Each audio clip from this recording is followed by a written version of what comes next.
Hello, this is Muscle for Life, and I am Mike Matthews. Thank you for joining me today for another Q&A episode where I answer a bunch of questions that people have asked me over on Instagram. If you want to ask me questions, go to Instagram, follow me at Muscle for Life Fitness, watch my stories, and every couple of weeks I put up a story asking for questions, get a bunch of questions, and then I choose ones that are interesting or topical and answer them briefly there on Instagram and post all of the answers as stories, and then bring everything over here to the podcast where I can answer the questions in more detail. And so today I will be answering questions like my thoughts on kettlebells as a primary source of resistance training, TRT, am I on TRT? If I'm not, would I consider TRT? Under what circumstances would I go on TRT? I also have a question regarding shoulder pain, especially top of the shoulder pain, and how to address that. Long length partial reps versus full range of motion reps. Which should you be doing and why? Colostrum supplementation, is it as good as many people claim? Whey versus casein for muscle growth, and more. Before we wade into today's episode, I need to tell you about a new liposomal vitamin C supplement that I take every day from my sports nutrition company, Legion. And why do I take this every day? Because research shows that supplementation with liposomal vitamin C can support immune function, enhance antioxidant protection, support metabolic health, increase iron absorption, and more. And how does it do all those things? Well, vitamin C is an essential nutrient that plays a crucial role in many different bodily processes, including neurotransmitter production, collagen formation, antioxidant activity, immune function, wound healing, and iron absorption. And while it is easy to get enough vitamin C through your diet to meet the recommended daily allowance, the RDA, of between 75 and 90 milligrams per day, and if you do that, you will prevent a deficiency, research suggests that this may not produce optimal health and longevity, especially for active people, which should be the ultimate goal with our nutrition, support optimal health and longevity. Therefore, if you want to maintain an intake of at least several hundred milligrams of vitamin C per day, which is advisable for several reasons, especially for active people, that can be difficult to do through diet alone because it requires eating several servings per day of foods that many people don't eat or don't really like to eat, including citrus fruits, potatoes, tomatoes, peppers, broccoli, strawberries, Brussels sprouts, and more. And if you love those foods and eat a lot of them, you might be getting enough vitamin C. You might be getting to several hundred milligrams per day just through your diet, but many people, even people who eat well, don't. Also, you have to keep in mind that fruits and vegetables often contain less vitamin C than they did in the past, and that food processing methods can remove up to 50% of the vitamin C from foods. And those are the main reasons why many health-conscious people who eat well, like myself, also choose to supplement with vitamin C. Now, why liposomal vitamin C rather than ascorbic acid or buffered vitamin C or another form? Well, I know it sounds like marketing gibberish, but it's actually not, because liposomal vitamin C is vitamin C that has been encased in liposomes, which are microscopic spheres made of phospholipids, which are molecules that consist primarily of glycerol and fatty acids. And research shows that this liposomal form of vitamin C is more bioavailable than more common forms on the market, like ascorbic acid, buffered vitamin C, and even natural sources like acerola cherry extract and rosehip powder. And so what that means for you is that with liposomal vitamin C, you can get greater benefits with smaller doses, and that helps prevent gastrointestinal problems associated with superdosing vitamin C. And so if you want to see what adding some extra vitamin C to your regimen can do for you, you can get 20% off your first order of Legion's liposomal vitamin C and everything else in the store if you want to buy anything else by going to buylegion.com/vitamin C. That's BYLEGION.com/vitamin C and using the coupon code MUSCLE at checkout. And then if for whatever reason you don't like our liposomal vitamin C or whatever else you might buy, all you have to do to get your money back is just let us know. And then we will give you your money back. You don't even have to send the stuff back to us. So again, go to buylegion.com/vitamin C now. Try the liposomal vitamin C, risk-free. And while it cannot bulletproof your immune system, it cannot detoxify your body, it can support your immune function, it can support antioxidant protection, it can support metabolic health, and it can do those things without the upset stomachs or loose bowels. Big Tim 27 asks, lifts over 80, and by that he means 80% of 1 rep max, or around 8 rep max for most people, 8 reps to failure. Is it okay to do lower rep sets and just add more sets to equate volume? And by that, he means doing, let's say, 4 reps or max 5 reps per set with the weight that you could do 8 or maybe even 9 reps with, rather than pushing right up to failure, maybe doing 7 or even 8 reps with your 8-ish rep max weight. Now, as far as building muscle goes, the problem with doing just 4 reps per set with your 8 rep max weight versus 7 or 8 reps per set is twofold. One, you are doing quite a bit less volume in terms of total weight lifted, or you could look at it in terms of total reps. Even though your total sets are the same, the amount of work that you are making your muscles do is substantially lower if you are doing just 4 reps per set with your 8 rep max weight versus 6 or 7 or 8 reps per set. So that's the first part of the problem. And the second part of the problem is because doing just 4 reps per set with an 8-ish rep max weight doesn't bring you very close to failure, those sets aren't going to generate as powerful of a training stimulus as sets that would bring you closer to failure. So doing 6, 7, or even 8 reps per set with an 8-ish rep max weight. And that's important because those last couple reps in a set taken close to muscular failure are more productive. If we're talking about muscle hypertrophy, they are more productive of muscle growth than the first half of the set, than the reps that you do that are easy and are not even close to failure. Now, that's not to say that the first half of every set or the first 3/4 of every set doesn't generate any meaningful stimulus whatsoever.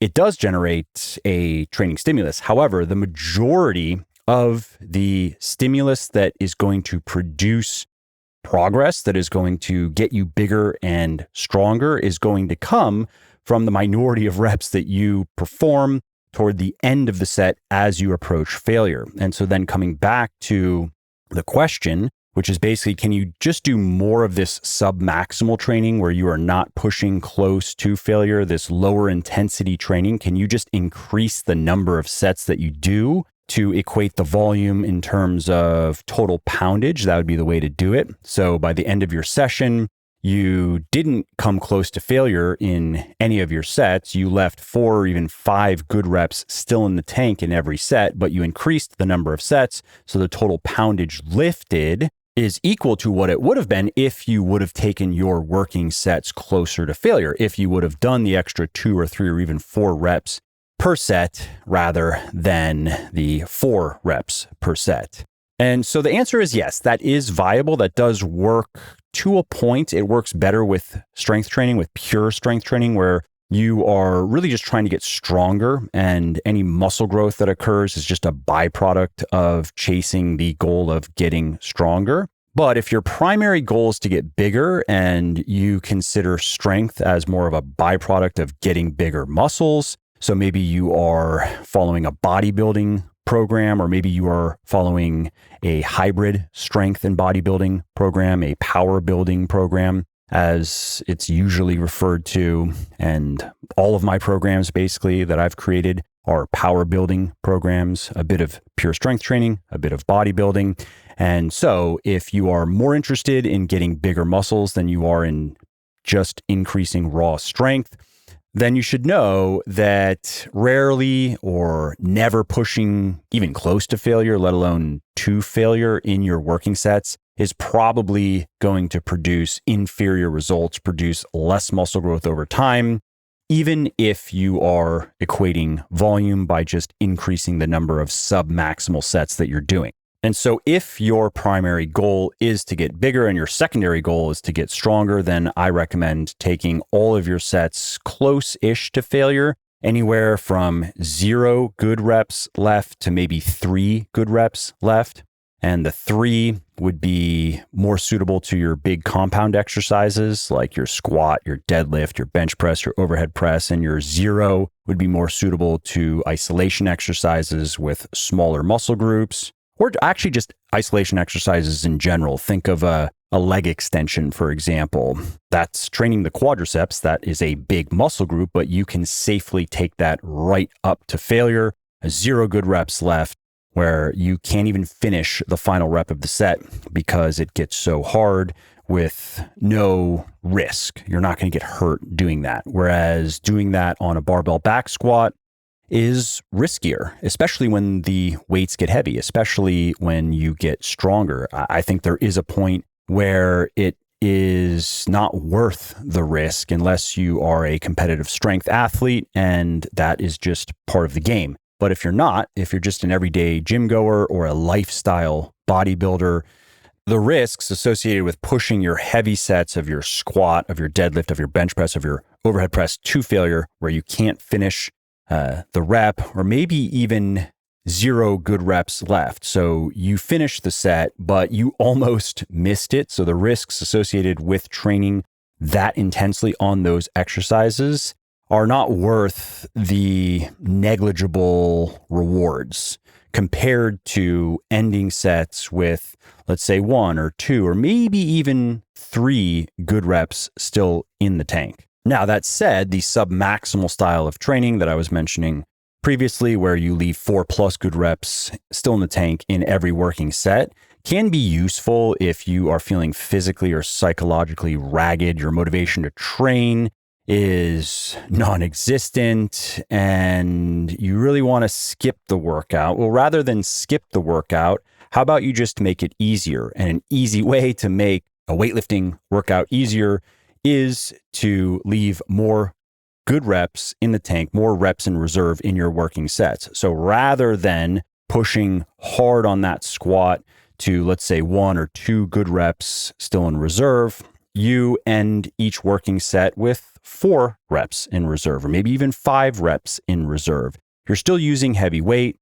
You still are getting some volume in, but it is just quite a bit less volume. And those sets are obviously much less difficult. It's going to feel more like a deload workout or something in between a deload workout and just a regular workout. And that can be enough to take the edge off of the session and just help you get through it. Okay, Daniel Mufti 1 asks, Mike, reaching 40, and now I feel a bit of hip pain, kind of like a pinch. What do I do?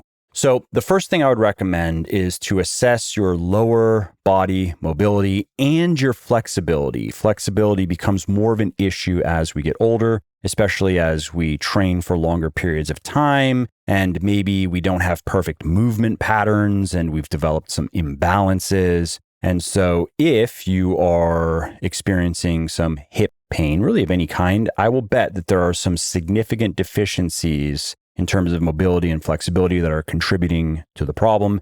And I've experienced this myself. For example, I used to have significantly worse internal rotation on the left side of my hips than the right side of my hips, and that was causing low back pain, also SI joint pain, particularly associated with deadlifting. And once I worked on that and improved my internal rotation, that problem resolved. And then more recently, also on the left side of my body, the tensor fasciae lata muscle, the TFL, has been aggravated. That can also piss off your SI joint because it's supposed to help distribute the loads that you place your body under properly and evenly on both sides of that joint. And that has been in part because my hip adductors, adductors, the muscles that bring your legs toward the midline of your body, were quite inflexible. My my butterfly stretch was pretty bad. And so I've been working on that stretch for several months. I've gotten it much better, and that has improved the TFL tension, which then has improved the SI joint function and situation, reduced the amount of discomfort that I feel when I do certain things, certain positions. It's not always. And also what has been helping with the TFL is massage. In addition to that, the psoas muscle on my left side has been particularly aggravated. And so massage has been helping that a lot as well. And so within a couple of months, the SI joint saga will finally come to an end once these few muscular issues are resolved. And these things occurred because I was pushing it hard in my training some time ago, particularly with deadlifting, and the discomfort was increasing, and it was driven by these muscular issues. And I was being stubborn and basically just ignoring the growing discomfort and trying to stick to the plan and push for PRs and so forth. And fortunately, there was no acute injury, but there was a point where I decided to stop ignoring the growing discomfort because it can lead to an acute injury. And often simply stopping what is aggravating, whatever the problem is enough to resolve it. Often you don't have to do anything else, really. You just stop doing what is causing the problem, and you just find alternative exercises that don't cause the aggravation of whatever area of the body that we're talking about. Or maybe on a scale of 10, it's like at most a 3. It doesn't ever get to even pain. Maybe it's just slight discomfort. And you do that for long enough and the issue just resolves itself. However, that doesn't always work. Sometimes you do need a specific intervention to get back to normal. Sometimes it is massage. Sometimes it is stretching. Sometimes it is physical therapy. And so if a problem doesn't just resolve itself within a couple of months, it's smart to start looking into those interventions. And you can start with things that you can just do at home, like stretching, like massage, which sometimes you can do yourself with like a massage gun or a lacrosse ball. You can achieve the same effect. Sometimes, though, you need somebody to work on you because you just can't get to the affected tissue or the necessary tissue properly. And so then when you are trying these different interventions, it's important to understand that you're looking for quick improvements within a couple of weeks of regular stretching or massage or physical therapy, whatever it is. Not major improvements, but noticeable improvements within a couple of weeks. If you've been doing something consistently for a couple of weeks and you're not noticing any improvement, it's probably time to look elsewhere. It could be a different intervention, or it could be a different muscle group that you need to target or you need to include in your regimen. So in my case, working on the TFL, massage, it's helping. However, if I didn't also address the adductor issue, it probably wouldn't be enough. The problem would probably just persist, where I would get a little bit better with the massage and then a little bit worse because of the adductor issue. And you can just rinse and repeat that forever. We will resume today's episode in a couple of minutes, but first, I need to tell you about my best-selling fitness book for women who want to lose up to 35 pounds of fat or more and gain whole body muscle definition in just 3 to 5 hours per week and without giving up delicious foods or doing grueling workouts. Now, the book is called Thinner, Leaner, Stronger, and while it cannot give you a toned, Hollywood babe body in 30 days, and it is not full of diet and exercise hacks for gaining lean muscle and melting belly fat faster than a sneeze in a cyclone, it is a science-based nutrition and exercise book that will demystify muscle building and fat loss and show you exactly how to get a lean, strong, and fit physique without spending hours in the gym every day and without giving up your favorite foods like hamburgers or pizza and even ice cream. And the kicker, you will see visible results in the mirror and in the gym in just your first month on the program that comes with the book. Now, how is all of that possible? Well, the truth is, muscle building and fat loss just aren't nearly as complicated as you've been led to believe. You don't have to obsess over clean eating. You don't have to avoid unhealthy foods like sugar or meat or bread. Some foods are more nutritious and should be eaten more frequently than others. That's about it. You also don't have to grind through hours of punishing workouts every week, sweating buckets, getting really sore, training until you are bone tired. Those things are completely overrated for gaining muscle and strength. You also don't have to slog away on the treadmill. In fact, you don't need to do any cardio at all to get rid of belly, hip, and thigh fat. Cardio can help, and cardio is healthy, but you don't have to do it to get into great shape. And those are just a few of the harmful lies and myths that keep women weak and overweight and confused. And in my book, Thinner, Leaner, Stronger, you will learn something that most of those women, unfortunately, will probably never know. And that is how to cut through all the confusion, all the clutter, and create clear, structured, no-nonsense diet and training plans that are tailored to your fitness goals and your circumstances and your preferences. And all of that is why Thinner, Leaner, Stronger is one of the most popular women's fitness books of all time, with over 500,000 copies sold in 13 different languages, and why it has helped tens of thousands of women of all ages and abilities transform their body composition, fitness, and health. The Thinner, Leaner, Stronger system of eating, training, and recovering is also supported by 367 peer-reviewed scientific studies that are referenced in the back of the book. And Thinner, Leaner, Stronger has been regularly revised over the years based on the latest findings in nutrition, exercise, and supplementation research, with the latest version, the 4th edition, released in 2023. So the bottom line is this: you can get that head-turning, beach-ready body without following weird, extreme, or complicated diet, exercise, or supplementation strategies. And Thinner, Leaner, Stronger will show you how. So head over to Amazon, get your copy now, and start your journey to a fitter, leaner, and stronger you. Okay, Darla S. Vobs asks, is caffeine on an empty stomach a no-no? No. It is a yes. You're going to feel it the most like this. F. Urbina O asks, do I need the vitamin supplements DKC if I'm taking Triumph, which of course contains D, K, and C. Triumph is my sports nutrition company, Legion's multivitamin. Very well formulated, I may add. And the answer is you probably don't need more D or K, but you could benefit from more C because Triumph's dose of C is intentionally lower. It's enough to prevent a deficiency, but not enough to get some of the potential benefits associated with higher levels of vitamin C intake, like 1 to 2 grams per day.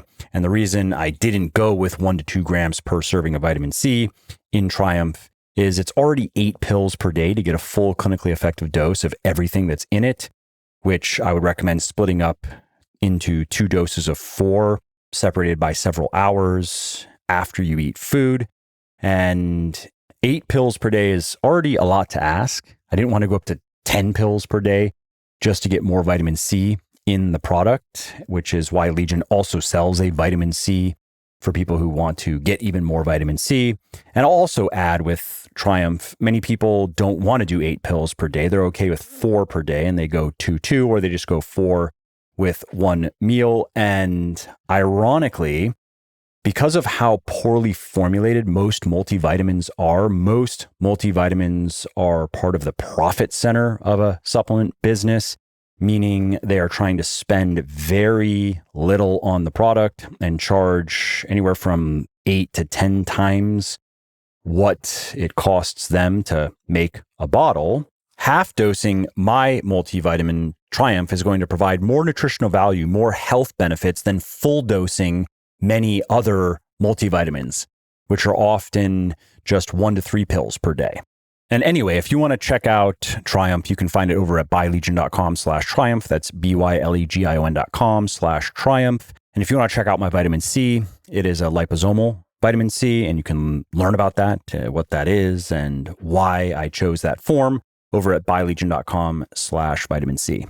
Okay, moving on to Get Fit with Nikki. She asks, How long before you start to feel/see results of taking Recharge? So Recharge is Legion's post-workout supplement with creatine and a couple of other ingredients to help with recovery and muscle soreness. And most people are going to start seeing and feeling results within about 2 to 3 weeks. And that's mostly because that's how long it takes to increase your body's creatine stores enough to produce noticeable effects. Joshua J.I. Lutz asks, what are your thoughts on kettlebells as a primary source of resistance training? Well, kettlebells are great for conditioning or metabolic style training that is focused on improving muscle endurance and just general preparedness. So your ability to just exert physical effort, but they are not optimal for whole body strength or hypertrophy because your exercise options are just more limited than they are with a barbell, dumbbells, and machines. And that makes it harder to train certain muscle groups like the pecs, for example, and the posterior chain. That said, you certainly can generate enough of a training stimulus for any muscle group for the purpose of maintaining muscle and maintaining strength. So it just depends what you're trying to do. Curse San Diego 93 asks, are you on TRT therapy? Can you foresee yourself doing it? And if not, as you get older? So no, I'm not on TRT. I got blood work done a couple of months ago and my total testosterone was in the 700s. I'm 40, so I'm fine. And my plan is just to hold out as long as I can. But if my testosterone ever gets low enough to negatively impact my quality of life and also imperil my health, because clinically low testosterone levels are actually unhealthy for men. It's not only that they feel terrible and they perform terrible, it's also bad for long-term health. And so if that happens and I can't fix it with diet, I can't fix it with training, with supplementation, sleep, which I would try all of those things first, then yes, absolutely, I will start TRT.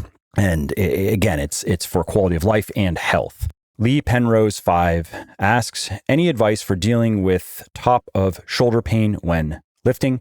So this could be an AC impingement, and dead hangs can be great for that. I've recommended dead hangs a number of times in the podcast. I'm going to do it again. So you just simply dead hang like you're going to do a pull-up, and you want to work up to maybe a couple of minutes. It's also good for building your grip strength, but you want to start with, try to go for at least 30 seconds. Basically, you're just going to grip failure each set and do a couple of sets, maybe 3 sets every day, if possible. And that can work wonders. That can resolve long-standing shoulder problems in the matter of weeks. Liza Mum asks, is colostrum worth the hype? I get so many ads. Is it worth the money? Well, there is some evidence that colostrum can enhance immunity and gut health and reduce oxidative stress and inflammation. However, there are 2 things. One, similar to probiotics, you need to make sure that the colostrum product you're buying contains enough bioactive components, which can be killed by aggressive methods of processing, can be killed by unhygienic handling and management. And the easiest way to do that is just to buy from a reputable brand. Don't buy from a random Amazon brand, for example. And another issue with colostrum is dosing. So if you review the literature supporting the claims that I just made, you'll see big doses, 20 grams per day, up to 60 grams per day. You don't see 500 milligrams per day, 1 gram per day. You can find a little bit of evidence that the 500 milligrams to 1 gram per day can, I guess you could say, support immune health, but the more significant benefits that would warrant buying the product are going to require much larger amounts. Again, 20 to 60 grams per day, which you can do if you want to, but it is going to get expensive. Mario Hugon asks, long length partial reps versus full range of motion. Just stick with full range of motion until you have gained most of the size and most of the strength that is genetically available to you. And then once you're already jacked, you can start playing around with stuff like long length partial reps. But if you are not jacked yet, just don't bother. Price Life 36 asks, what gets you out of bed in the morning? Well, it's mostly soaring cortisol levels, barking dogs, and raucous, riotous kids. Randy Connor Tattoo asks, can you explain the difference between the effects of whey versus casein for muscle growth? Yep, no meaningful difference, so just use what you prefer. Rebecca B77 asks, what's your favorite shoulder workout?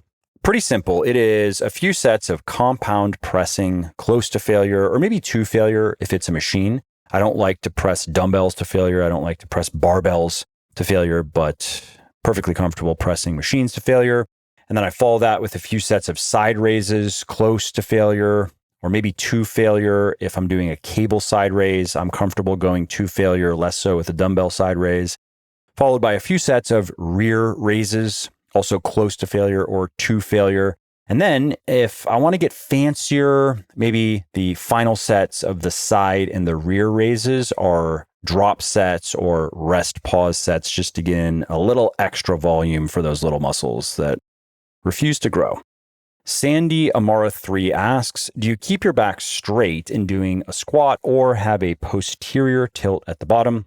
Well, you definitely don't want a posterior tilt unless you are full squatting, which will require at least a little bit to reach full depth.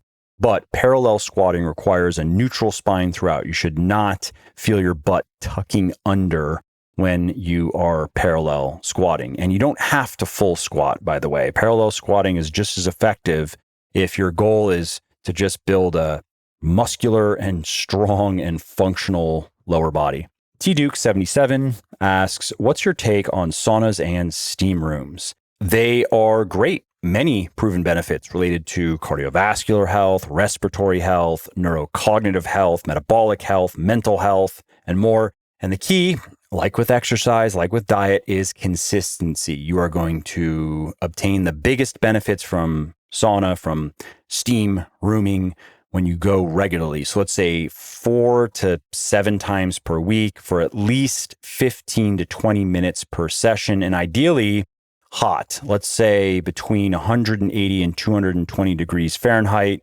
and 10 to 20% humidity if it is a sauna. Wellness Workshopping asks, should supersets be included in a program? They can be. I wouldn't say they should be. And I think the best use is just to save time. And if you want to learn the most effective way to superset, head over to legionathletics.com and search for superset and look for the article I wrote on supersetting. All right, Zach's Camera asks, should I go real heavy with just compound exercises or isolation as well? I don't recommend going heavier than, let's say, about 85% of your 1 rep max, or about 4 or 5 reps close to failure with isolation exercises. And I would keep most isolation exercises around 8 reps, give or take, let's say 2. So maybe 6 to 8 reps or 8 to 10 reps per set.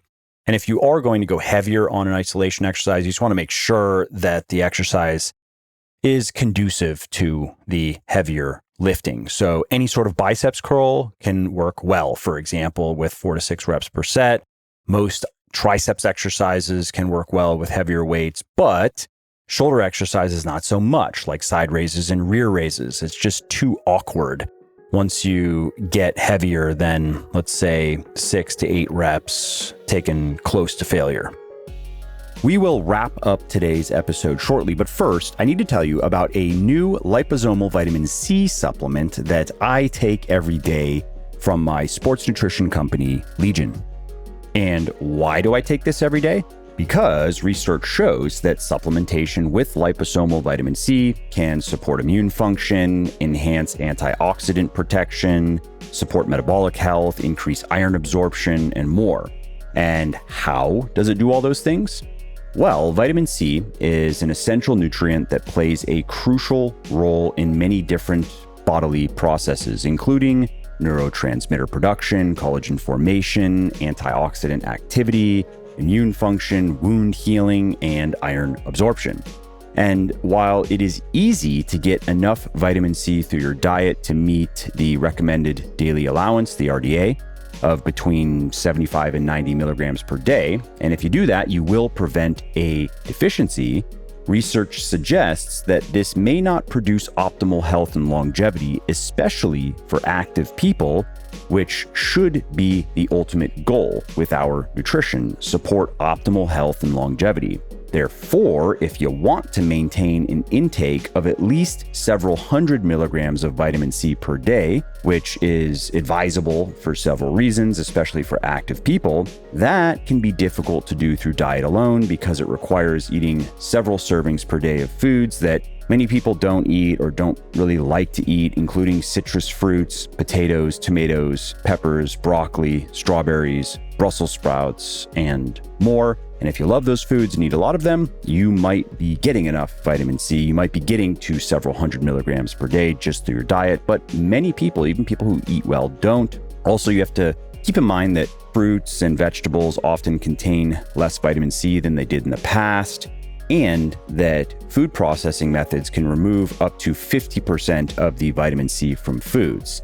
And those are the main reasons why many health-conscious people who eat well, like myself, also choose to supplement with vitamin C. Now, why liposomal vitamin C rather than ascorbic acid or buffered vitamin C or another form? Well, I know it sounds like marketing gibberish, but it's actually not, because liposomal vitamin C is vitamin C that has been encased in liposomes, which are microscopic spheres made of phospholipids, which are molecules that consist primarily of glycerol and fatty acids. And research shows that this liposomal form of vitamin C is more bioavailable than more common forms on the market, like ascorbic acid, buffered vitamin C, and even natural sources like acerola cherry extract and rosehip powder. And so what that means for you is that with liposomal vitamin C, you can get greater benefits with smaller doses, and that helps prevent gastrointestinal problems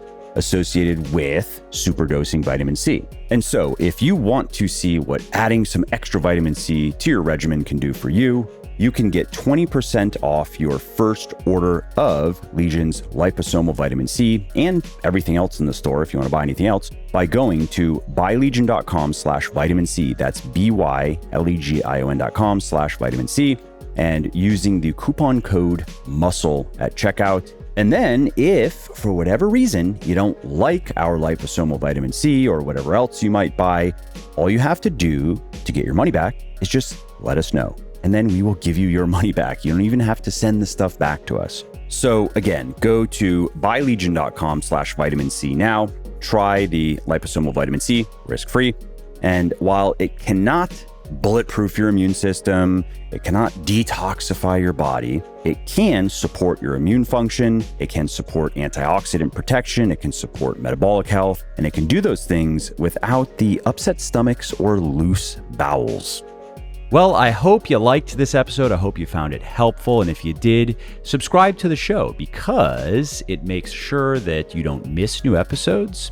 And it also helps me because it increases the rankings of the show a little bit, which of course then makes it a little bit more easily found by other people who may like it just as much as you. And if you didn't like something about this episode or about the show in general, or if you have ideas or suggestions or just feedback to share, shoot me an email, mike@muscleforlife.com, muscleforlife.com, and let me know what I could do better or just what your thoughts are about maybe what you'd like to see me do in the future. I read everything myself. I'm always looking for new ideas and constructive feedback. So thanks again for listening to this episode, and I hope to hear from you soon.